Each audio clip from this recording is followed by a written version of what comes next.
तब ऐसी व्यवस्थाएं नहीं थी जैसे मैं आपसे बात कर रहा हूं, लेकिन सदगुरु एक जगह से 5000 पुरुषों को संबोधित कर रहे हैं, यानी उच्चलापी सदगुरु हैं।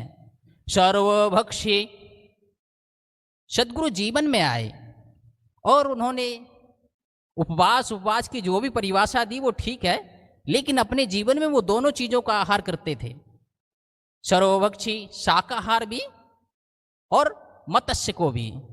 वो मेरे गुरुजी समझ गए होंगे, वो दोनों चीजों को ग्रहण करते थे। आज दिन तक जितनी भी जो भविष्यवाणियां भविष्य पुराण की हैं वो सदगुरु के जीवन में आकर के वो पूरी होती हैं। एकम ब्रह्मा द्वितीय नास्ति ना तस्य प्रथमास्ति ना जनाति ना जनायम। वो एक ब्रह्म है, उसके जैसा दूसरा नहीं है, और वो तुम्हारे लिए बलिदान देने के लिए आएगा।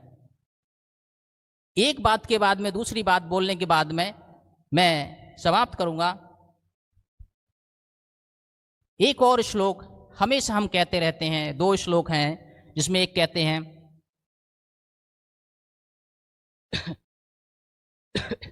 उसमें कहते हैं ब्रह्मर्पणो ब्रह्मणा ब्रह्म हवि ब्रह्म समाधना सहना भवतु सहना भुनक्तु सहना कर्मा वहेमम। ऐसी अवतार की शरण में चले जाइए, और उसके जाकर करना क्या है, ऐसी अवतार की शरण में जाइए जो ब्रह्म अर्पणो ब्रह्मणा, ऐसे ब्रह्म की शरण में जाइए जिसने अपने आप को अर्पण कर दिया हो प्रियो। और जाकर के करना क्या है, और जाके करना है तद विधि बड़पातन पर प्रश्न से वया उपदेक्षन्ति ज्ञानम ज्ञान ना ही तद्रसना। जो ऐसे संत की शरण में जब आप जाएंगे तो उसे दंडवत करिए, प्रणाम करिए, और वो मूर्खों से मूर्खों जैसी बात करेगा और ज्ञानियों से ज्ञानी जैसी बात करेगा। हर बात की जड़ से लेकर के और पत्ते तक बात शास्त्र की और शास्त्र के अनुसार करेगा, और जिसे शास्त्र का ज्ञान नहीं है उसे शास्त्र के बगैर करेगा। आप सदगुरु यीशु का जीवन देखिए प्रियो। मैं क्षमा चाहूंगा यदि आपका तो मुझे बोल सकते हैं। सदगुरु यीशु का जीवन देखिए प्रियो। उन्होंने जब वो शास्त्रों की और मूर्खों की, शास्त्रियों की मूर्खों की, दोनों की बात कर रहे हैं। सदगुरु जब सांबरी स्त्री से मिले तो उसकी भाषा में बात की, जो भाषा उसे समझने में आ रही थी, यानी तद विधि पड़पातन परिप्रश्न सेवया। जो कुछ उसने प्रश्न किए सदगुरु ने सेवक जान करके उसको जवाब दिया, ना कि ये कह करके कि भागो यहाँ से, मैं तुमको नहीं बुलाता हूँ, लेकिन उन्होंने आधीनता से उसको जवाब दिए।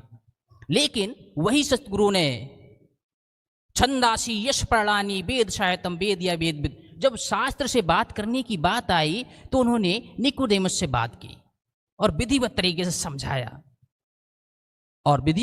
समझाया, और फिर उसे दंडवत करिए जिसने अपने आप को अर्पण कर दिया हो। सदगुरु कहते हैं, मुझे पता नहीं, लेकिन मैंने ये समझा है कि उनको क्रूस पर यहूदियों ने नहीं चढ़ाया था, उन्होंने अपने आप को स्वयं में अर्पण किया था। क्योंकि भारतीय ऋषि प्रियो ये कहते रहते हैं, उनका कहना है अहम ब्रह्मास्मि।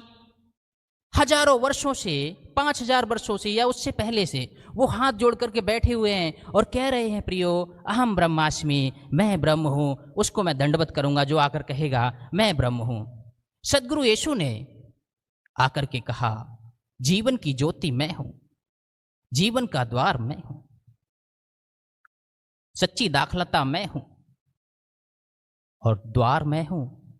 प्रियो आप देखेंगे उन्होंने ये भी बात पूरी की कि मैं हूं।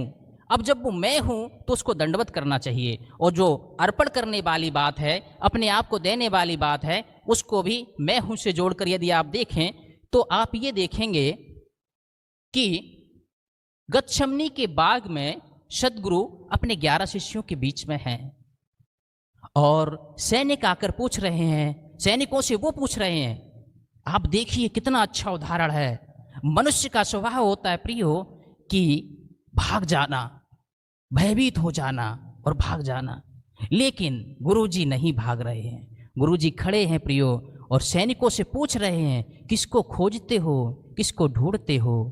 उन्होंने कहा यीशु नासरी को, गुरुजी कह रहे हैं मैं हूं, मैं हूं ना, मैं हूं ना, मैं हूं ना।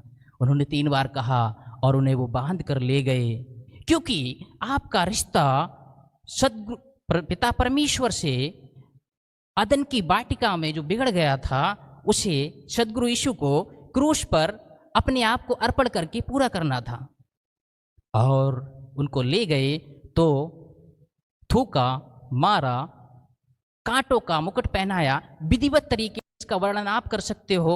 मैं तो सिर्फ मैं तो सिर्फ भारतीयों को ये बताना चाहता हूं कि जो 2024 वर्षों से या इससे पहले से जिसको आप खोज रहे थे, वो आए और आकर के चले गए अपने कार्य को पूरा करने, और वो जल्द आने वाले हैं। मैं तो सिर्फ ये बताना चाहता हूं, ये मारे, कांटों का मुकुट पहनाया, क्रूस पर चढ़ाया, ये विधिवत तरीके से आप जानते हैं। और उनको ले जा करके जब क्रूस पर चढ़ा रहे थे तो उन्होंने अपने आप को, वो स्वयं में यज्ञ करता है, स्वयं में हवन सामग्री है, और उस क्रूस पर ही, उस गुलगुता पहाड़ पर ही हवन कुंड है। जो आपका रिश्ता बिगड़ गया था, वो अदन की वाटिका से लेके गुलगुता पहाड़ तक सुधार दिया। 39 कौड़े खा करके यूं सुधार दिया उन्होंने, कांटों का मुकुट पहना करके सुधार दिया, क्योंकि उनको अपने आप को दे करके और वो वाली बात पूरी करनी थी कि मैं ब्रह्म हूं, मैं हूं, मैं हूं। ब्रह्म अर्पणो ब्रह्मणा ब्रह्म हवि ब्रह्म समादना।